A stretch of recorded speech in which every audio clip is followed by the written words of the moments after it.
Welcome to the Walk-Ons. I'm Drew with the newly appointed sports editor John Watson and news editor Zach Yearwood, and special guest, former editor-in-chief, now with WOKV, Miss Hannah Lee. How are you today? Doing good. How are you guys? Doing all right. Pretty good. So Hannah is the former editor-in-chief of Spinnaker. How'd you get involved with Spinnaker in the first place? Okay. So I started UNF in 2016. I was involved in my journalism high school program, and my teacher told me to get involved with the student newspaper. I was majoring in psychology, so I never thought journalism would be a career path for me. So I just started Spinnaker as just a hobby. But then I think my second week at volunteering at Spinnaker, there were rallies happening in Jacksonville for the 2016 presidential election. And on that day, President Obama was coming to UNF to speak. At the same time, then presidential candidate Donald Trump was speaking in Jacksonville, about 30 minutes to an hour away. So because I was the newbie, I was sent to the Trump rally, while a lot of the editors went to the presidential rally because he was the president. And when I went to that rally, that's when I realized I want to do this for a living, because just being able to talk to different people, seeing everything that was going on, fighting with the other camera crews in the media pit, because back then we don't have the cameras that Spinnaker has today. We have little tiny camcorders with a crappy tripod, and trying to get a space in that media pit to put that camera at was really interesting. So I think from that point on, I thought journalism is for me. I still finished my degree in psychology, but I dedicated more and more time to Spinnaker. I got promoted, I think after a semester, to student government reporter. I did that for about a year. And then in fall of 2018, beginning of spring 2018, I became news editor, and at the end of that spring semester, I became editor-in-chief. And I finished out that term in April 2019, and then I shortly got a job as a part-time assignment desk editor at Action News Jax while I was still in college. And then I graduated UNF in December 2019. And recently in March, I became a full-time reporter at 104.5 WOKV. That's sort of my career story. So what's been the coolest event you've covered to this point? So I've covered a lot of events. I've covered, like I said, the Trump rally. I covered the gubernatorial debates held at Jacksonville University, both the Democratic and Republican. I've held a rally for Governor Ron DeSantis that Vice President Mike Pence came to. So that was really interesting because that was my first encounter with going through Secret Service security briefing. And I've covered really sad events as well.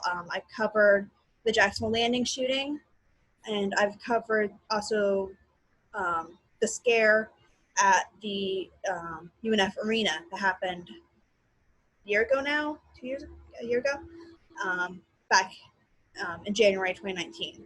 So, and then I've done a couple of investigatory pieces. A couple that I'm really proud of is our deep dive into why a dean got fired from the university and his suing of the university for why he got fired. And then also a professor who has almost a history of 10 years of sexually harassing, or allegations of sexually harassing his female students. So I led the investigation into that, and he left after the investigation got published. So how do you think your expertise from Spinnaker translated into like the professional field, after college? Well, because I don't have a communications degree, I would say everything I've learned is because of Spinnaker. AP style, learning how to edit and write stories, being able to multitask, especially when I started doing videos alongside the web stories that helped a lot. Just being able to learn how to practice with Adobe Premiere. Because I didn't, like I said, I didn't really have the background of any of those classes that a lot of communication majors took. But because I was so, I think I have a new sense, which some people are born with, some people learn as they go into the career. I've always had a very questioning mind. I've always had a lot of questions, and I love to look into things. I love looking into budgets. I love looking into public records. I love that stuff. I'm a public record junkie. So I think being able, especially locally, and I am a local reporter, being able to understand how our local city handles public records, being able to learn how to access the JSO jail logs, being able to learn how to access the Duval County courts. And then because we had to do a couple of federal cases, because some students were charged federally with some inappropriate crimes, I had to learn how to work with the PACER system and learn how to work with that. And because of my knowledge of that, that's how I really got my job as assignment desk editor at Action News. And also through Spinnaker, I also interned at the Florida Times-Union for a summer. And I would never have interned at the Florida Times-Union unless it was for my Spinnaker history. How'd you balance being a mom, student, and editor-in-chief at Spinnaker? Balance is an interesting word. So it was definitely hard. I will admit it was really, really hard doing all three. And I will say that I did sacrifice probably being a student.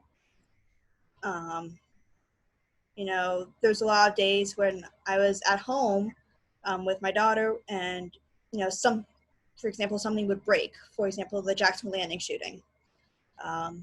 That I was editor-in-chief during that. And I was supposed to go to I know this sounds cheesy, but this Jewish a cappella group, the Maccabees, they had a concert that day. And it was me, my family, we were all supposed to go. And as we got to the event, my phone, because I got alerts from JSO just for my time at the Florida Times-Union, and so that was still on my phone. So I saw the alert from JSO saying, stay away from the landing. Knowing JSO, they never put out anything really like that. So that was really hard to be like, all right, my husband has to take care of my daughter. They have to figure out a ride home. I have to take the car to the landing. I'm going to go cover this because it was the main reason why Spinnaker covered it was because it was at a game room where a lot of UNF students go to, especially the UNF Gaming Club. So there was that concern. So I immediately got in the car, jumped off, and went to the downtown. And, you know, it's difficult. And even now, just going to breaking news events and having to be away from home for hours at a time, it's just something that you do have to learn with. And it's always a balance. It's always a struggle. But if you have a good support system, it really helps.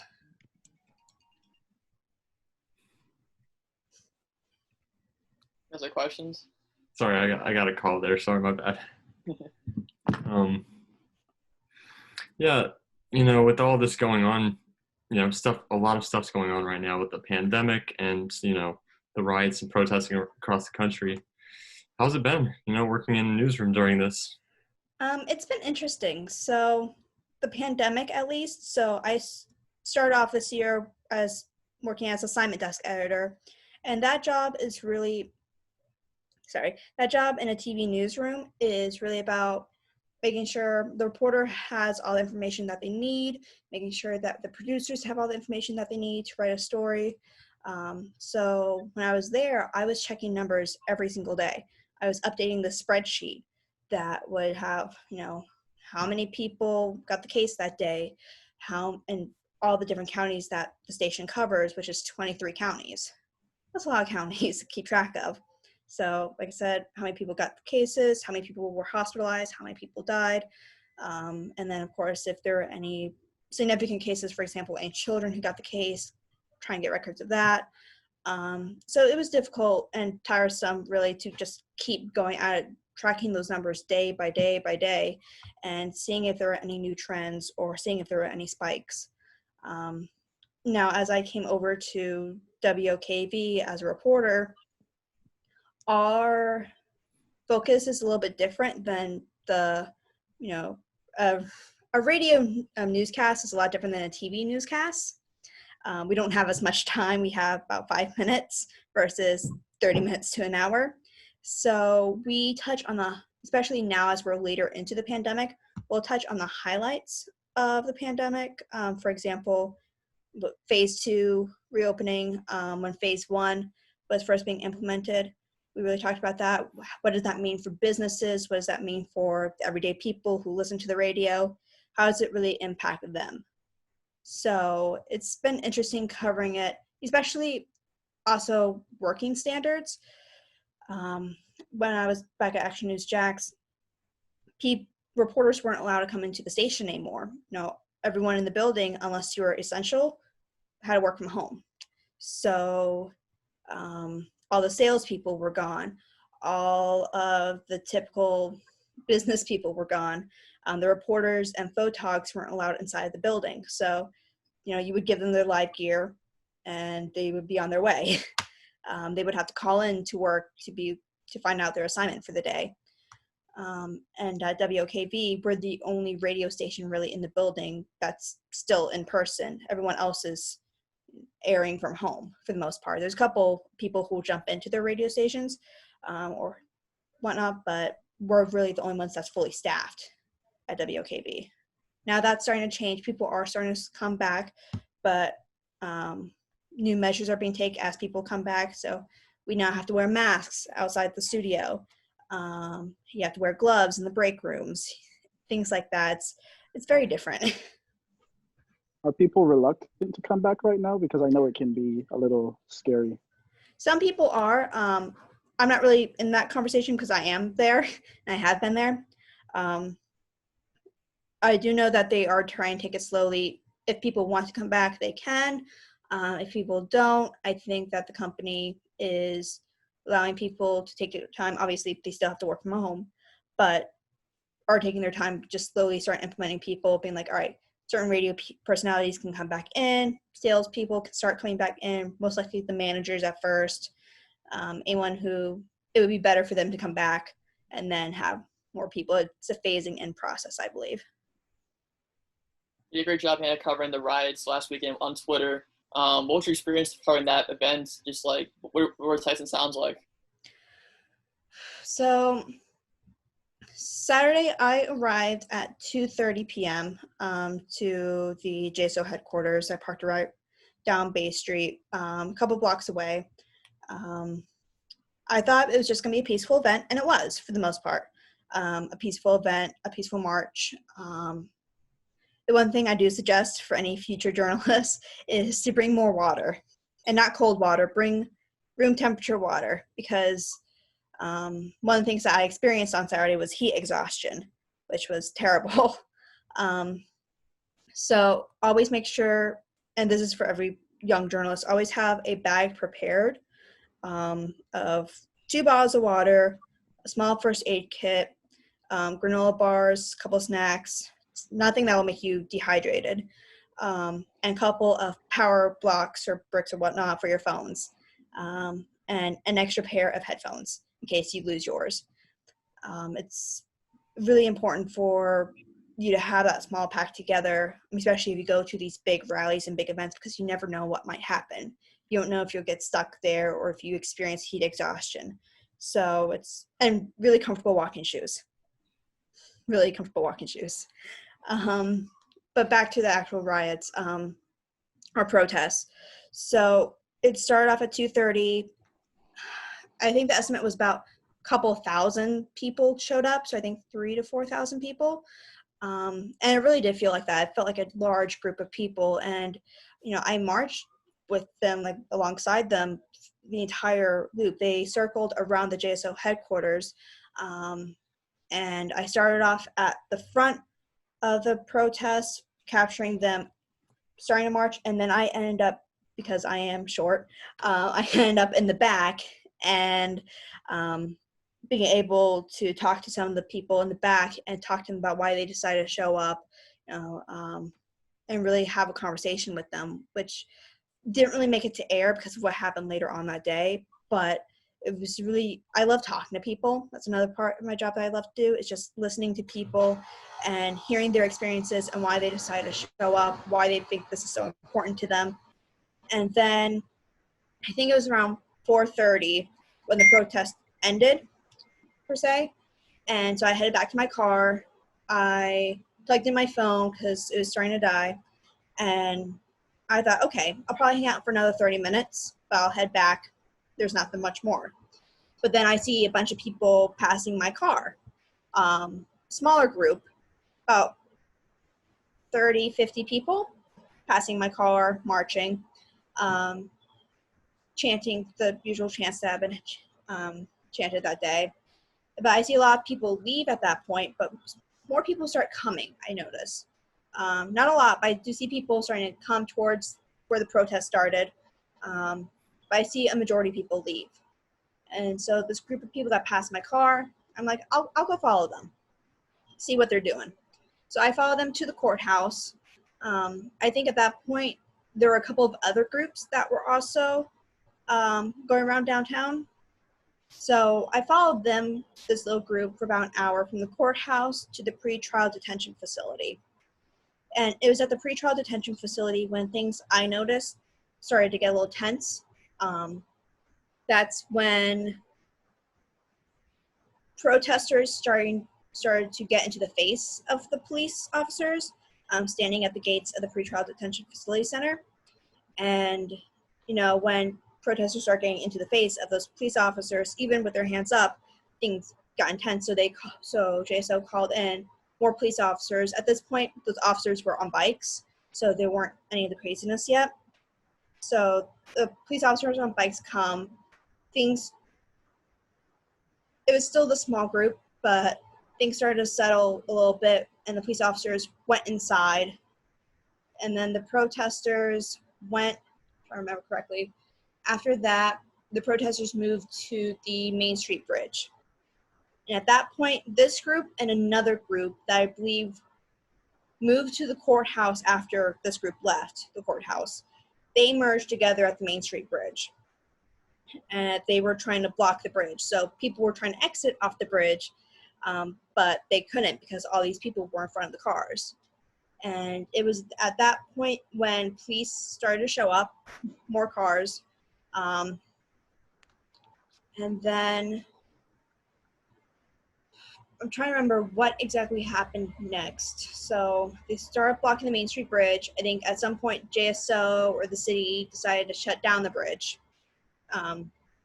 Protesters eventually, I think, let the people through, or maybe they were forced to let the people through. But it was really at the intersection of East Bay Street and Noonan Street, where all the protesters sort of gathered and started to climb on top of two JSO cars. There was one false scare where people started running away. And when people start running away and nothing really happens, that's a sign of people are starting to get panicky. That's a sign of people are starting to get scared or nerves are starting to get shot. So that was another sign for me, like things are getting more tense. So I started to film more as much as I could. And then firecrackers started going off, loud booms. And then it was at that point where huge amounts of police started coming to this intersection.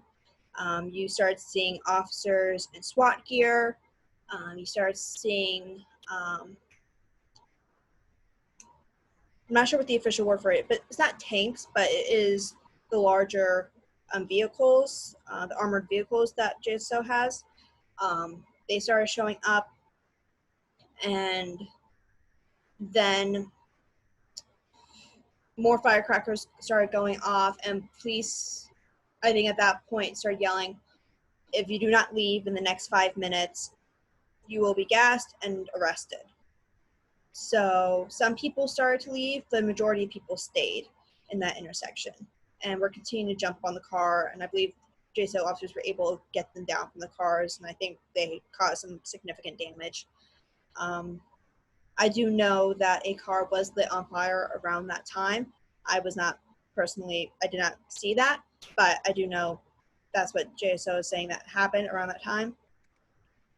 And then I see one person arrested, and I did actually film that person getting arrested and moved to a JSO vehicle. And at that same time, I saw several SWAT JSO officers move their helmets and put on face masks, like the tear gas face masks. And that's when I started really being concerned for my own safety, because you have to also imagine I am by myself. I'm not with a photographer. I'm not with any other people, any other media. And I'm 5'2". I'm a very small woman. So it started getting scary for me. So I tried putting myself in safety. I did at one point, I saw a Channel 4 vehicle, and I knocked on their window, told them who I was. We've met before, and they allowed me to get into their car after I saw the tear gas mask go on. And it was shortly after I got into their car when JSO started deploying tear gas. And I think that's one of the videos that got a lot of views on Twitter, almost unfortunately, but the tear gas, because that's when JSO really started going on the offense rather than the defense. So at that point, that's when things started changing. People started dispersing, but it really took about an hour and a half to 2 hours for JSO really to clear the crowd, because people were still out there with signs. That's when JSO started making more arrests. I did see videos of angles where I wasn't at, where they were arresting people with signs. They were arresting people who were sitting down. At one point, JSO and the protesters met again up an intersection, so Noonan and Forsyth Street, so right by the Florida Theater. So they moved up there. Protesters started sitting down. Some protesters were standing on top of a bus, one of those bus stops that has like the cover over it. You know what I'm talking about, with this bench? Some protesters were standing up there. Some were sitting down. Officers were all lined up in SWAT gear, tear masks on, and they started to move forward, almost like forcing the protesters back.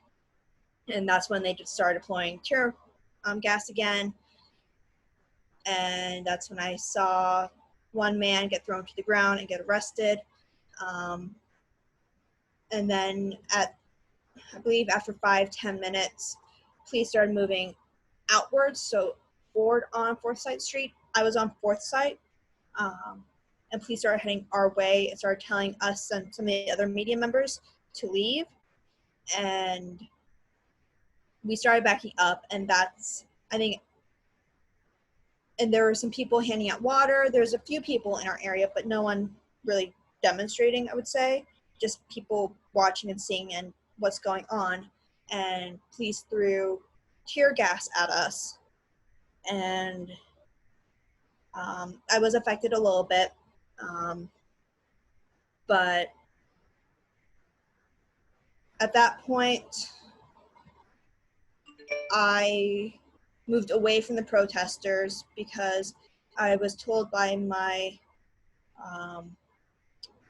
news director that JSO and Mayor Lenny Curry were going to have a briefing about the protest that was currently happening. So, and while in between, when the tear gas went off the first time and the Florida Theater interaction, I was live on radio on my phone. So I was trying to report everything that was going on.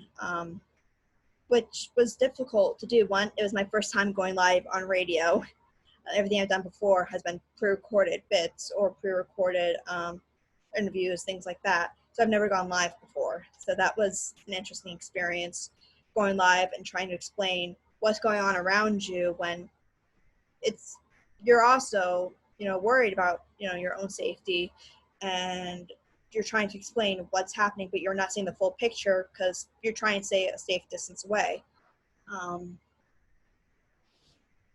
At that point, I teamed up with an Action News Jax reporter and photog to go to the briefing with Mayor Lenny Curry and with Chief Mike Williams, where they explained that an officer did get slashed in the neck earlier that day. So probably around the time when people were jumping on those cars, that's when that officer was slashed, or I believe around that time. So I did not see that, but I have seen videos of the alleged attack.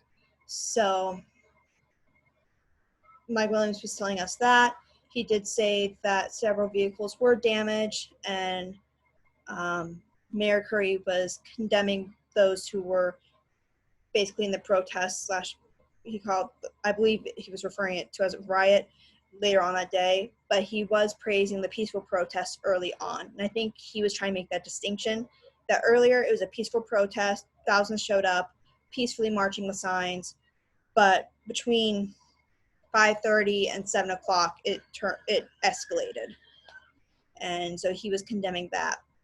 After that press conference, I went live again to re-explain what happened. And then I went back to my car, which at this point was surrounded by police vehicles. It was probably more police vehicles I've ever seen, even more than, I don't know if it was more than Jacksonville Landing, but it felt like a lot more than the Jacksonville Landing shooting, because there was just so many. It's the flashing lights I'll always remember, because it was dark, it was by the riverbank, and all you saw was JSO lights. So I went back to my car and I finished up another live hit, my last one. And at that point, JSO, from what I understand, a lot of protesters had left at that point. JSO in the area I was at, that was sort of what began as the beginning of the protest, has now become the rendezvous point for JSO for, what's going to happen next. And there was concern that night that there'd be more protests across town. I believe JSO did get tips, and there was some social media activity that protesters or rioters / looters may be going to the town center. And there's the concern that riots or looting may happen there. There was concern it may happen at the beaches. There was some social media activity going on. So JSO sort of spread out their officers on scene, and I know they shut down the town center, and the St. John's Town Center property owners shut it down, so no one could go on property, and they really had to take care of that night. And that's pretty much at that point I left. I have one more question, and that's all we got. Okay. Sorry, could you repeat that? So for one more question, that's all we got for you. So, any more questions, guys, before we get out of here? I'm good. No. Yeah. Hannah, thank you though for the time and your stories. We're glad you're Spinnaker product. You're doing so much great things at OKV, but thank you, and best of luck in your endeavors. Thank Thanks you for guys. sharing your story with us. Of course, and I think the one thing journalists need to know, especially young college journalists, is just don't let the adrenaline take the best of you. I think I was lucky in the chance that I was able to have I was able to cover unfortunate events before, like the landing, like the scare at UNF, and I had that experience sort of dealing with police officers, dealing with other media being around you, especially bigger media, especially as a student journalist. Everyone seems to be doing the top of their game. You know, but making sure you keep that adrenaline sort of under wraps. And it's all right to feel scared. It's all right to, you know, have those emotions or get angry or get upset or whatnot, because those are your emotions. Those generally bubble up, especially when you're around large groups of people. But you also have to keep your calm. You have to take your safety first. That's always a priority. Yes, you want to be the first to get something. Yes, you want to get that breaking news. Yes, you want to be right there. But you should always take your safety first. That's a priority. You want to go home at the end of the day. And, you know, don't make stupid decisions. If people are running away, don't head towards the thing that they're running away from. If people start, you know, messing with you or, you know, being like, why are you with the media? Or like, I bet you media people are with the police, which I did have a few people come up to me and start, you know, heckling me because I was with the media. Don't get in an argument or don't get in a confrontation. Don't get hot-headed. You know, keep a level head and record everything. That's another thing. I have, at the entire time, I had my recorder, which holds about an hour and a half of audio. So that was quickly filled with interviews. I had my work phone, which I used for Twitter, for videos, for pictures. And then I had, because I'm like, I have a work phone and my personal phone. I have my personal phone, which I recorded 6.5 hours of audio through voice memo. Always keep recording when you're at public events because you don't want something to happen and you don't have it anywhere. No, it's okay, especially at least in my field, because it's radio. It's okay if it's not on, if it's not captured on video or if it's not captured on, you know, a picture. But if it's recorded through audio and you have people's voices, that's all that you need, and also to back you up. I think we're running out of time on this meeting. Okay, so sorry. appreciate it. And yeah, great talking to you. Hey, Penna. All right, thank you Thank you. guys.